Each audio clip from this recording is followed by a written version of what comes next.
Bom dia, boa tarde ou boa noite, queridas Dermilindas. Bom, gente, olha, nós já estamos aqui há algum tempo juntas, né? E eu nunca me apresentei de fato para vocês, né? Então, hoje o vídeo é para eu me apresentar para vocês e para vocês me conhecerem um pouco melhor, tá? E conhecer um pouco da minha trajetória de vida, tá bom? Então, gente, vou começar falando um pouco da minha família, que a gente vem da família, né? Então, fala da família. Eu venho de uma família humilde, não passei necessidade nem nada, gente, mas estudei a vida inteira em escola pública, não tive regalias, apesar de eu ter sido muito mimada, primeira neta, primeira filha, mas foi tudo com muita luta. A minha avó e a minha mãe trabalharam muito para me criar, meu pai também. Tive uma vida de certa forma regrada. Minha mãe cozinheira, meu pai metalúrgico. Geralmente a gente pensa que quem é pobre morre pobre, né? Quem estuda em escola pública não tem um emprego bom. Mas eu fiz duas escolhas importantes na minha vida. Primeiro foi estudar, que eu estudei, depois comecei a trabalhar, paguei minha faculdade. Depois a primeira escolha foi o candomblé na minha vida, que é quem me revigora diariamente. A segunda coisa foi meu esposo, que é um homem excelente. Tivemos muitos perrengues na vida e um deles foi em 2009, que foi o nosso casamento propriamente dito. A gente tinha muito amor, mas a gente passou por uma provação aí com a família dele que foi contra a minha orientação religiosa. E eu sofri diversas formas de preconceito. E depois foi com a moradia, que nós não tínhamos. Então, depois de casados, eu tive que passar um tempo na casa da minha sogra. E nesse tempo eu já estava grávida de Letícia. Nisso eu tinha 26 anos e uma carreira de vendedora em ascensão, né? Que eu trabalhava aí vendendo carro, vendia empréstimo. Então eu estava no ramo aí, eu já vendi telefone. Então eu estava nesse ramo aí, era o que eu sempre fiz na minha vida desde os meus 18 anos. Então mal sabia eu que minha vida ia parar ali, minha vida profissional ia parar, para eu poder ser mãe, né? Eu digo que para minha vida, para eu ser mãe, porque eu não tive irmã, eu não tenho irmã e eu não tinha ninguém que pudesse olhar a minha filha para mim enquanto eu trabalhava. Minha sogra não podia, porque ela trabalhava também, as minhas cunhadas, que eu amo demais, trabalhavam e estudavam, não podia, e minha mãe sempre trabalhou. Então eu não tinha essa opção, não. Se eu engravidei, eu tinha que arcar mesmo com aquilo ali. E eu já era casada. Então, cada um cuida de sua vida, né, gente? Então, aí a gente foi vivendo aí nessa agonia, até que eu saí de dentro da casa da minha sogra e fui para uma casa cedida por uma amiga da minha mãe. Por um lado foi bom, porque eu tava doida para sair de dentro da casa da minha sogra. E pro outro lado foi ruim porque, como eu morava de favor numa casa cedida, essa mulher achava que ela tinha o direito de ficar entrando dentro da casa toda hora, levando inquilinos lá para olhar a casa, levando pessoas que queriam comprar a casa. Então a minha vida não foi muito fácil nesse período que eu fiquei lá, não. Fiquei pouco tempo lá, eu devo ter ficado lá uns 3 meses, porque eu não aguentei essa agonia. E outra que meu marido não me acompanhou. Ele não aprovou isso, então ele não foi. Ele me visitava só de vez em quando, lá, todo dia, lá, dormir e ir embora, para casa da mãe dele. E depois disso eu fui para casa da minha mãe, que eu fui ganhar, fiquei o último mês de gravidez lá e fui ganhar o neném.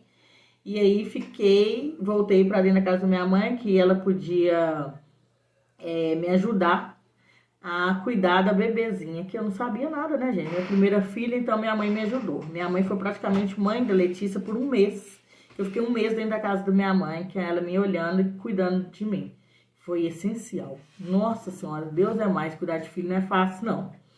Aí, gente, depois disso, depois desse passar desse primeiro mês,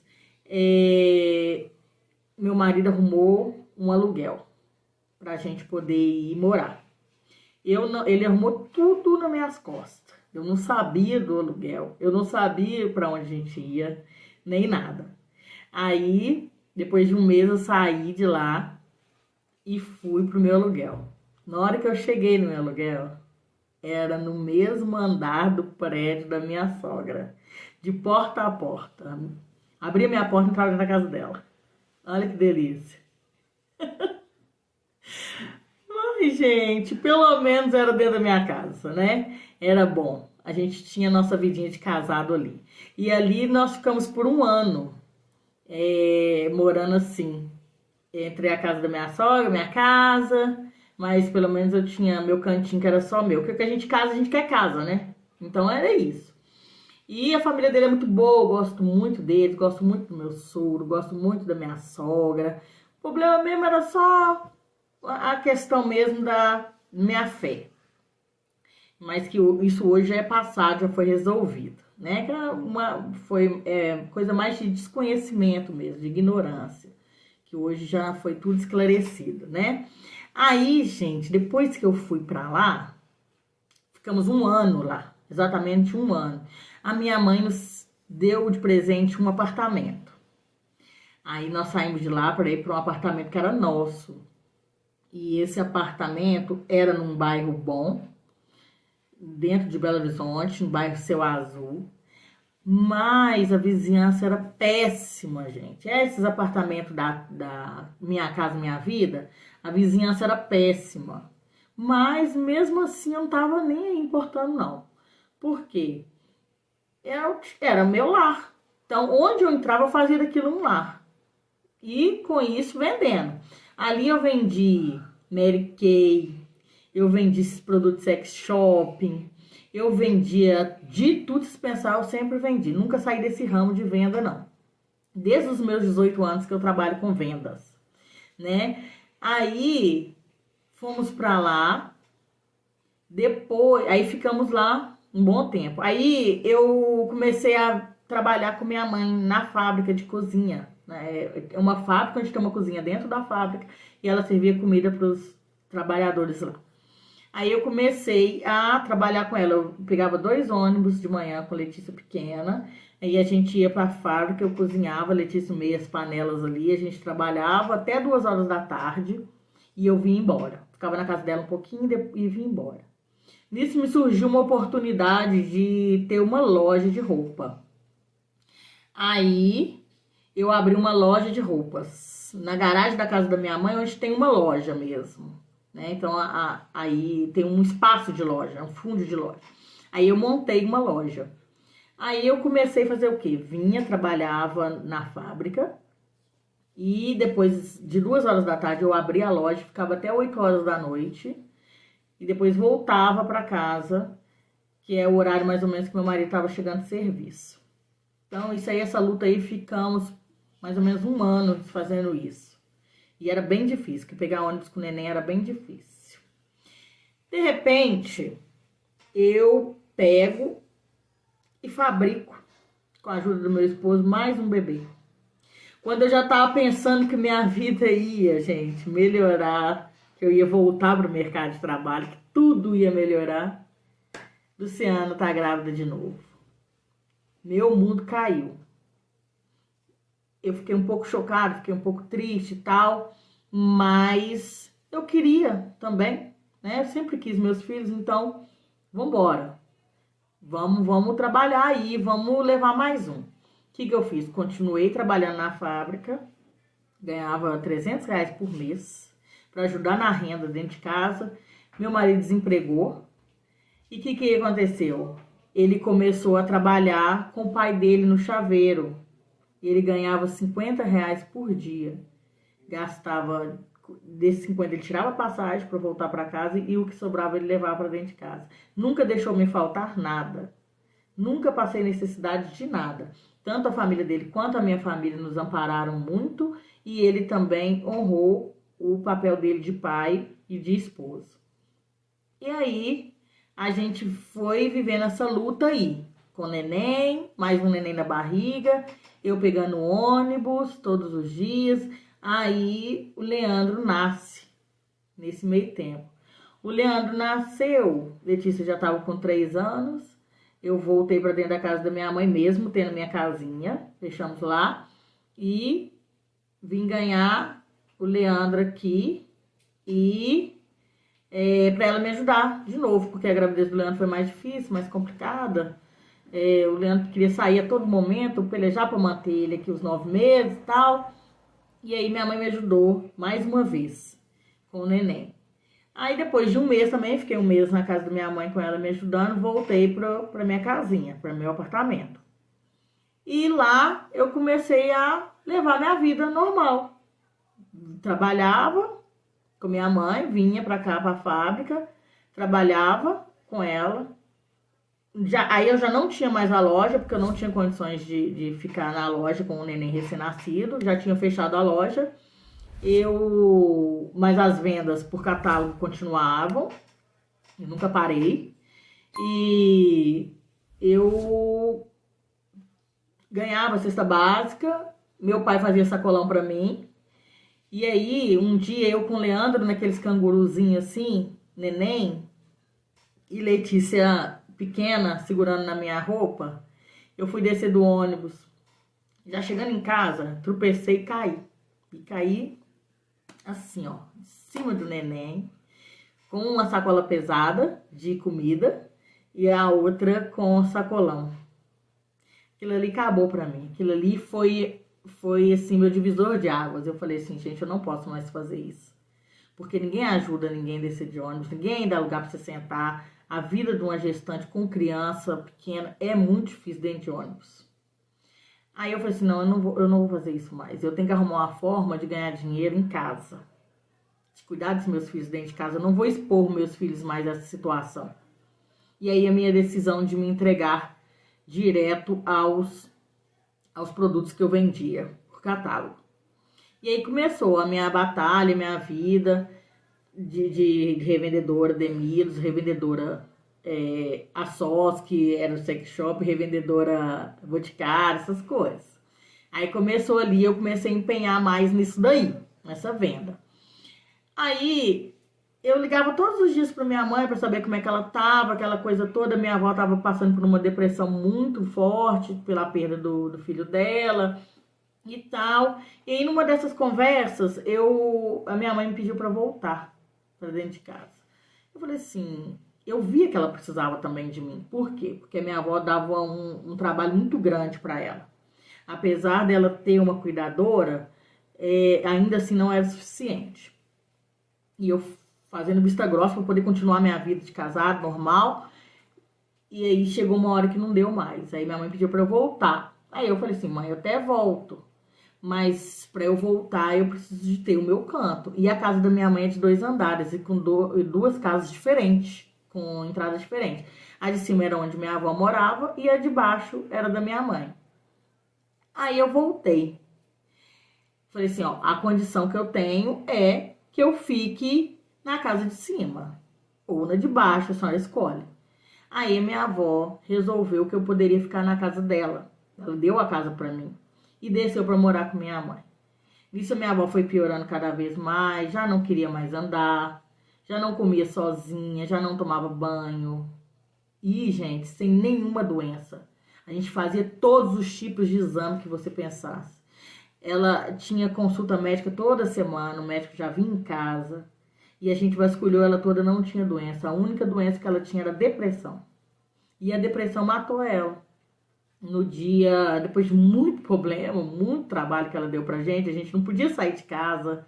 Ela não saía de casa, ele não queria sair de casa. Então tinha que ter sempre alguém dentro de casa com ela. Então a gente não tinha vida social mais. A gente vivia para ela. Não, a gente tentava trazer o social para dentro de casa, que era com as festas que minha mãe fazia, para que a gente pudesse divertir um pouco. E a minha mãe sempre na rua batalhando para poder colocar comida dentro de casa e colocar comida na fábrica, porque era assim. Ela já saía da fábrica 2 horas da tarde pensando como que ela ia conseguir dinheiro para comprar comida para ela cozinhar no outro dia. Então a vida dela era assim, ó, essa loucura, porque ela começou sem o trabalho dela, ela começou sem capital de giro e não conseguiu se organizar para que não acontecesse isso, para que ela ficasse tranquila. Ela era muito desorganizada financeiramente. E ai daquele que falasse que ela era desorganizada financeiramente. Ninguém podia meter o bedelho no trabalho dela, não. E eu acho que aquilo movia ela também. Ela vivia assim, ela gostava de viver assim. Então, o negócio era respeitar e deixar ela viver dessa forma. Aí a minha avó faleceu no dia 16 de dezembro de 2018. Aí eu pensei assim, pronto. Aí eu voltei, né, pra casa dela pra poder ajudar minha mãe a cuidar dela. Fiquei cada vez mais próxima da minha avó, porque a cuidadora mantinha ela limpinha e alimentada, mas só isso. Então a parte lúdica, a parte de entretenimento, de conversas, várias conversas atrapalhadas, era eu que fazia com minha avó. Eu tentava manter ela viva o tempo inteiro, porque ela não queria. O negócio dela era morrer. Ela levantava todo dia de manhã pensando como que ela ia morrer. Como é que ela ia fazer para encontrar com o filho dela. A ponto de esse pessoal evangélico vir aqui dentro de casa estudar a Bíblia com ela. Ela só queria estudar a parte de pós-morte para saber para onde que ela ia, se ela ia achar o filho dela. E com isso ela foi ficando cada vez pior. Então, quando ela faleceu, eu falei assim, mãe, agora a gente vai poder viver, né? Minha avó teve o que ela queria, ela conseguiu, ela morreu dormindo, ela conseguiu o que ela queria, deve estar agora junto com meu tio, que ela queria morrer o tempo inteiro, a gente fez de tudo por ela, tudo que deu pra fazer a gente fez, então vamos viver, era o que eu queria, era viver com minha mãe, passear, fazer de tudo, né? Que a gente era amiga, sim, uma coisa de doido. Onde minha mãe ia, onde eu ia, minha mãe ia, eu não dirigia sem ela. Ela me levava a todos os lugares, eu sempre tive pânico de dirigir, pavor, apesar que eu tenho mais de 10 anos de carteira, dirijo se precisar, eu detesto. Aí eu era super dependente dela, porque ela era minha amiga, eu gostava da companhia dela. Então era uma forma também da gente ficar juntas, né? Pra tudo. Roupa, a gente comprava roupa junto, a gente fazia compra de verdura pra fábrica junto. Então a gente era um e carne. Eu falei assim, agora nós vamos viver. Engano meu. O que aconteceu? Minha mãe adoeceu. Começou a sentir uma dor na barriga em janeiro de 2019. Começou a sentir uma dor na barriga, um trem horroroso. Eu falei, mãe, vamos pro hospital, vamos ver o que é e tal. Vamos ver o que a senhora tá sentindo, o que é isso. Não, isso é bobagem. Então, um Buscopan resolve. O negócio dela era trabalhar. Ela só queria saber de trabalhar, arrumar dinheiro com os outros, pra poder comprar no outro dia, pra trabalhar no outro dia. O negócio dela era esse. Mãe, aí voltava pra dentro de casa, morria de dor, ficava só na cama. Mãe, vamos no médico. Não, isso é bobagem.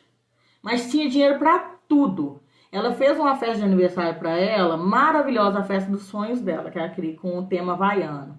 Morrendo de dor, ela fez uma festa de aniversário pra ela. E isso foi em novembro de 2018, ela fez essa festa de aniversário pra ela. E ela já tava sentindo dor lá. Aí, em janeiro, ela fez o quê? Uma viagem. Foi pra Maceió com os amigos dela. Ela é jovenzinha, 54 anos, jovenzinha, 57 anos. Aí ela foi pra Maceió com as amigas dela. Todo dia sentiu dor, não conseguiu aproveitar a viagem. E eu fiquei trabalhando no lugar dela na fábrica. Nessa época, eu já estava cozinhando, eu já vivia a vida dela, porque ela já não conseguia mais, de tanta dor que ela sentia 24 horas, que eu comecei a pegar o fogão, começava a cozinhar para todos aqueles homens lá, eram uns 30 homens, assim. E eu cozinhava para eles, detestava, assim, gente, cozinhar não é minha praia, eu sei fazer de tudo, mas não é o que eu gosto de fazer, meu negócio é vender e conversar. E foi indo, gente, como eu cozinhava, e tudo é no meu nome, tudo era no meu nome da empresa, eu administrava o dinheiro também. Aí o que eu comecei a fazer? Eu entregava, antigamente, eu pegava todo o dinheiro, entregava pra minha mãe todo. Não tinha isso, nós duas era muito transparente. Só que aí quando ela começou a ficar doente e ela não queria tratar, o que eu comecei a fazer? Eu pegava o dinheiro, entregava para ela uma parte eu fazia o quê? Pagava consulta médica para ela e pagava os exames que os médicos indicavam. E ela achava que era dinheiro meu, das minhas vendas. Porque o dela não servia para isso, não. O dela tinha que fazer outras coisas. De comprar roupa, comprava roupa uma atrás da outra. Mas tratar, não tratava. Aí comecei a pagar. Aí nesse negócio começamos a investigar. Quando foi aí fevereiro, a gente foi pro carnaval. A contragosto meu, eu não queria ir, ela também não tinha condições nenhuma de ir, mas como ela fez essa viagem, ela era a guia turística, é a viagem da família pro carnaval, ela fez, aí nós fizemos. Foi uma luta, porque ela passou a viagem inteira sentindo dor, e aquilo ali acabou comigo. Eu falei assim, não, quando a gente voltar, isso vai ter que mudar. E aí, a gente voltou e ela começou a ir no médico e tal, e aí nós descobrimos que ela tava com água no pulmão. Ela já voltou e internou, em março ela internou. Aí ficou lá internado um tempo, eles investigando, descobriu água no pulmão, tirou água do pulmão, voltou para casa. Ela não aguentou mais ficar em casa, sentia muita dor, voltou para o hospital. Nessa segunda volta dela para o hospital, em abril, foi que ela ficou um mês no hospital. Aí eu fiquei um mês no hospital com ela. Eu dormia com ela, revezava com meu irmão. E a gente ficou nessa... Não, esse primeiro mês eu fiquei o mês inteiro. Fiquei o mês inteiro lá com ela no hospital, dormindo e voltando para poder trabalhar. Então, eu dormia lá no hospital com ela. Eu saía do serviço 2 horas da tarde, porque eu já vivia a vida dela. Eu era minha mãe, eu fazia o que ela fazia.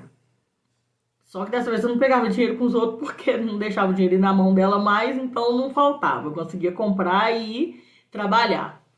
Aí eu trabalhava, cozinhava 2 horas da tarde. Saía, vinha em casa, via meus filhos, deixava a cuidadora que cuidou da minha avó continuou cuidando dos meus filhos para mim, porque ela era praticamente da nossa família. E aí ia para o hospital, entrava no hospital 3 horas da tarde, que era a troca, era a visita, né? E dormia lá, saía de lá 5 horas da manhã. E vinha para casa porque meu marido ia sair para trabalhar no outro dia de manhã e precisava de ter gente para acabar de dormir à noite com os meninos. E até a cuidadora chegar para que ela ficasse para eu poder entrar na fábrica para trabalhar às 8 horas da manhã. E com isso eu tive que aprender a dirigir de novo. E aprender a dirigir em BR. E aprender a dirigir em anel rodoviário. Eu cortava o anel a milhão. Eu saía do hospital 5 horas da manhã, 6 horas da manhã, mais ou menos, 5h40 eu tava chegando em casa. Da manhã. E eu dirigi assim um mês direto, loucura. Nunca tinha feito isso, de pegar um carro e ir tão longe assim. Então, com esse negócio de exame e vários hospitais que a gente foi, eu aprendi a dirigir em muitos lugares. Hoje eu dirijo para qualquer lugar, porque eu precisei, foi na marra. Aí... minha mãe veio embora para casa em maio, nós tivemos o Dia das Mães naquela condição, né? Fui muito julgada porque eu fiz uma festa de Dia das Mães para minha mãe, mesmo ela na cama. Porque eu pensei assim, minha mãe é festeira, então vou fazer festa. Porque minha mãe tá aqui e é o Dia das Mães, então vamos comemorar o Dia das Mães, gente. Eu vivo um dia de cada vez e Deus me deu hoje o Dia das Mães com ela, uma oportunidade. Então vou fazer festa. Chamei o pessoal, fiz churrasco. Aí o pessoal falou, Alessandra, você vai fazer festa com sua mãe dessa condição? Vou, gente, minha mãe tá aqui, tá, né? Maravilhoso, vamos celebrar a vida e tal. E ainda bem que eu fiz, gente, tá? Ainda bem que eu fiz. E aí ela voltou pro hospital na segunda-feira. Domingo, Dia das Mães, segunda-feira voltou pro hospital. E daí ela não saiu mais. Chegou lá, com todos os exames já prontos. Foi detectado um tumor no pâncreas. Metastático. Ou seja, quanto mais eles vasculhavam, mais eles encontravam tumor em outro lugar. Não tinha mais dentro do abdômen dela um lugar que não tinha um tumor. Ela não sabe disso. Até hoje ela não sabe disso. Porque eu não passei pra ela isso. Aí eu falei, o que é mesmo? Então vamos amar, né, gente? Que o que eu sei fazer é amar. Vamos amar. Então nós passamos o restinho do mês de maio lá. Quando foi dia 9, dia 7 do 6, se eu não me engano, não sei se foi 6, se foi 7, eu levei os meninos pra ver ela. Foi a pior coisa que eu fiz. Por quê? Porque ela era apaixonada demais com os netos, era Deus no céu e os netos na terra, não podia mexer com esses netos de jeito nenhum. A coisa que ela mais amava no mundo era os netos. Assim, vou dar um sopro de vida pra ela agora, vou trazer os netos aqui, né? Ela tratou a gente tão mal, mas tão mal, ela nem olhava para os meninos direito.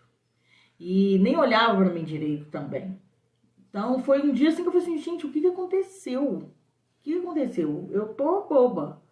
Foi um dia horrível. Foi luta para conseguir levar a criança no hospital, tá? Psicólogo, muita gente que eu tive que procurar, pedir, para conseguir minutos. E os meninos nem podem subir no hospital, eles tiveram que descer com ela pro pátio lá do hospital, um lugar reservado lá, onde que era para ter visitas reservadas. E foi um dia horrível. Aí eu falei assim, gente, eu não volto aqui mais com esses meninos, não dá. Não dá mesmo, porque ela tratou eles muito mal, não, agora vai ver só lá em casa. Aí quando foi no dia 8 que eu voltei, ela já não conversava mais comigo. Tava com raiva de mim, porque eu não dormi com ela à noite. Mas aí eu tinha um anjo da guarda lá no hospital que dormia com ela pra mim. Que é a Letiene, uma pessoa maravilhosa que entrou na minha vida, acho que foi mandada por Deus, na hora certa, no momento certo. Ela me ajudava demais, dormia com minha mãe, onde que eu podia dormir um pouco mais em casa. Então, era uma noite dela, uma noite minha, uma noite do meu irmão, e aí a gente ia revezando, assim, ela ficava durante o dia, porque eu tinha que trabalhar, meu irmão também trabalhava, não dava como ficar lá durante o dia, minha mãe não queria ficar sozinha de jeito nenhum. Aí apareceu essa menina do nada, que não era nossa família nem nada, ela era namorada do meu irmão, recente também, não chegava a ser nem namorada não, mas ela teve assim um amor pela minha mãe, uma coisa horrorosa, que ficou lá e ajudou a gente demais. Aí a Letiene saiu, eu cheguei e a minha mãe não queria conversar comigo porque eu não tinha ido dormir com ela à noite. Aí ficou com raiva, nós ficou com raiva, eu falei assim, ô mãe, aí no outro dia de manhã eu falei assim, mãe, então vamos fazer o seguinte, eu vou chamar o Bruno, já que a senhora quer ficar com o Bruno, então eu vou chamar o Bruno para ficar com a senhora. Aí eu chamei meu irmão não demorou, chegou lá. E eu falei assim, ó mãe, então agora eu vou embora. Isso era 1h da tarde, mais ou menos 2h da tarde. Eu falei assim, então eu vou embora, que agora o Bruno tá aqui, a senhora quer ficar com ele, só fica mais à vontade com ele. Então a senhora fica com ele. Dei nela um beijão, abracei ela e saí. Quando foi do mesmo dia, 10 horas da noite, Bruno chegou. Bruno chegou em casa. Eu falei, mas Bruno, o que você tá fazendo? Deixou minha mãe lá sozinha e tal. Ah, não, ela mandou chamar a Letiene pra dormir com ela. Ela não quer que eu fique lá com ela hoje, não. Tá? Hoje já tá arredia, não queria ficar. Ela começou a tratar a gente mal. Aí o que acontece? A Letiene chegou lá, ficou lá com ela. Quando foi 1h da manhã, eu recebi uma ligação que eu só falei alô. 1h da manhã, né, gente? Ninguém liga pra ninguém, né? Então, se seu telefone tocar 1h da manhã, a notícia não pode ser boa, não tem como. Ninguém liga pros outros esse horário. Só falei alô e passei o telefone pro meu marido. Aí ele já sacou dos Paranauê, nós arrumamos, corremos pro hospital e aí ali começou o meu inferno. Eu estava com 35 anos, sozinha na vida, sem saber o que é ser uma pessoa que vive sozinha, porque até então tinha minha mãe, né? Eu era filha. Então, a gente é filho. Depois que a gente perde a mãe, a gente é o quê? A gente não é nada, porque eu não sabia ser nada. Aí eu já tinha uma depressãozinha ali, tinha uma ansiedade que eu acho que até hoje eu tenho, tratada. Aí eu desgringolei de vez. Falei assim, agora eu morri junto. Eu não tinha mais nada a fazer da vida. Uma casa enorme, porque a nossa casa é enorme, só comigo dentro. Com 2 andares. Agora ainda tenho 2 casas. A de baixo praticamente vazia, porque meu irmão também picou a mula, não aguenta. E E eu aqui nessa casa enorme, de esquina, com uma varanda enorme, que não vem mais ninguém. Que não vem mais ninguém. Acabou. A alegria. Sabe quando você apaga a luz? Foi isso que aconteceu na minha casa. Apagaram a luz. E essa luz ficou apagada por um ano. E eu quis assim também. Me apagou assim de vez. Só tinha ela de amiga. Minha amiga. E minha luz apagou. Caí em depressão. Eu só ficava dentro do quarto com a luz apagada. Não ligava uma televisão. Mal comia. Vivia de chips. Essas coisas que dava para comer rápido e cair para trás e dormir. Não tomava mais nenhum remédio. Não fazia nada. Meus filhos ficavam soltos na casa, fazendo o que eles queriam. A Letícia sempre foi uma menina muito responsável, uma pessoa maravilhosa, assim. Ela já é madura por natureza, então ela viu o meu problema, ela amadureceu ainda mais. A Letícia passou a ser a minha mãe, ela cuidava de mim. Até meu pai chegou ao ponto de vir cuidar de mim, mandar eu tomar um banho. Meu pai veio na minha casa mandar eu tomar um banho. A minha tia, Glória, não me desamparou em nenhum momento, nem meu esposo. Então eu tinha essas pessoas do meu lado. Eu tenho um amigo também que vivia me dando tapa na cara. Mas nada disso resolvia, gente. Quando a gente não quer, não vai, né? Então eu me dei esse luto aí por um ano. Depois de um ano, gente, eu falei assim, gente, eu preciso me reerguer. Eu preciso viver, porque a minha mãe era muito ativa e ela jamais ia querer que eu ficasse desse jeito. Eu comecei a botar na minha cabeça isso. Enquanto isso, as vendas estavam ali paradas. Eu não estava vivendo de venda, não estava vivendo de nada. A fábrica eu já tinha perdido. E aí eu tava assim, paralisada, né? Aí eu pensei assim, o que a gente pode fazer? Todas essas resenhas que eu faço no grupo, de troca de roupa, prova de roupa, de comentar dicas, de mostrar para vocês as peças, eu fazia com minha mãe. Então, quando eu perdi ela, eu perdi isso, né? Eu falei assim, gente, eu vou fazer isso com quem? Não tinha mais sentido as coisas. Eu vou fazer isso com quem? Eu vou mostrar roupa pra quem? Eu vou falar mal das roupas com quem? Eu vou vestir as roupas pra quem? O que vai acontecer? Não tenho mais pra quem fazer isso, né? Aí, o que eu fiz? Aí, o que meu marido fez? Falou assim comigo. Por que você não faz vídeo? Aí eu falei assim, vou fazer vídeo, vou colocar na onde? Aí faz vídeo, coloca no YouTube.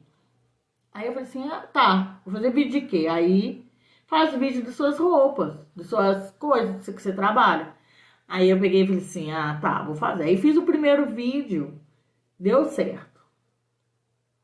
Aí fiz o segundo vídeo, deu certo também. E gradativamente a coisa foi dando certo. Foi crescendo, o canal foi crescendo e foi crescendo rapidamente. Aí eu comecei ali a sentir um sopro de vida. Eu falei assim, nossa, esse negócio funciona. Então, gente, tudo que eu faço aqui no YouTube com vocês é o que eu fazia com minha mãe. Entre nós, eram nossas conversas. Então, eu transferi a nossa interatividade para vocês. Eu comento, eu faço resenha, eu visto as roupas, a gente fala mal da Demilas. Isso eu fazia com ela. Aí eu passei a fazer nos vídeos e ele postar. E aí a gente foi crescendo junto nessa parceria, né? Eu faço vídeo, ele posta, ele edita, posta, e a coisa foi crescendo e foi ficando boa. Com isso, eu fiz o grupo das minhas clientes. Elas se sentiram mais motivadas a comprar, então compram cada vez mais e maiores valores. Então a minha renda dobrou praticamente, triplicou praticamente, né? Então hoje eu vendo mais para as mesmas clientes que estão trazendo mais clientes para mim.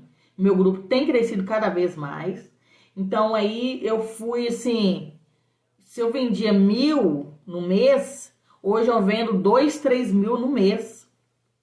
Então aumentou bastante a minha venda. O meu canal tem aumentado bastante. Eu com isso eu consigo me manter minha família, manter meus luxos, porque eu não sou barata, eu sou cara, tá? A nossa equipe cresceu. Hoje, antes era eu e meu esposo. Agora nós somos em 4. Temos uma fonoaudióloga, temos uma design, ele que é o editor e eu, que faço as vendas. E a tendência é só melhorar, né, gente? Só ir crescendo, só melhorando. E cada vez a gente tem feito mais e melhor para vocês, né? Então, eu tenho as melhores clientes do mundo. As clientes que eu gostaria de ter, eu tenho. Exatamente as clientes do jeitinho que elas são, eu gosto de cada uma delas, tá? O meu negócio cresceu, eu consigo manter a minha vida, eu consigo manter a minha loja, eu consigo me manter, consigo manter minha casa. E agora eu tenho o curso de revendedora brilhante em andamento, dando super certo, estou me especializando mais, me capacitando, já consegui fazer minha primeira viagem de férias com meu próprio dinheiro, com minha família. E eu não penso em parar, gente. Mas daqui pra frente é só vitória, porque eu não aceito menos que isso, né? A gente é aquilo que a gente acha que é. E eu acho que eu sou vitoriosa, então eu não aceito nada menos do que isso, né? Eu e meu esposo, nós não temos mais a opção de ter medo. Medo não faz mais parte do nosso vocabulário, né? Gente, hoje a minha maior fonte de renda é a revenda, né? A gente tinha que se reinventar e eu me reinventei. O que eu sabia fazer era vender. E um dia, eu olhando a revista Demilhos, eu vi lá um programa de incentivo, que é um programa onde a gente... é uma escalada do lucro. Quanto mais você vende, mais você ganha, mais você é premiado pela Demilhos, né? Então... é um programa que a Demilhos tem para poder impulsionar suas vendas aí, te motivar a vender cada vez mais, né? Aí, o que eu fiz?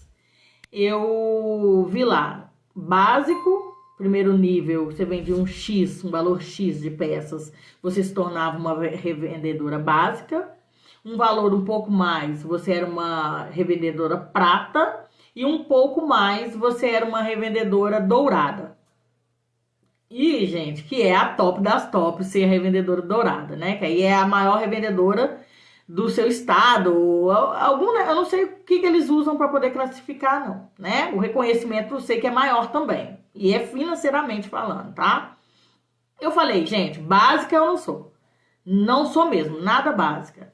Prata não é uma cor que eu gosto. Então, também não sou prata. O que eu gosto é de dourado. Dourado é o meu lugar de fala, né, gente? Pra quem entende, né? Então eu virei pro meu marido e falei assim, monta um plano de negócio pra mim, porque eu quero ser a melhor. E assim nós dois juntos começamos a alavancar minhas vendas. Hoje eu não vendo mais só a Demilhos, né? Eu vendo outras coisas também, outros catálogos. Mas eu trabalho em casa, consigo cuidar dos meus meninos e consigo me manter, porque eu não sou nada barata, gente. Então... assim que é a minha história. Eu tive que contar isso tudo para poder chegar aqui agora onde nós estamos hoje, né? Então, gente, muito prazer. Eu sou a Lu Cunha. Um beijo e até o próximo vídeo.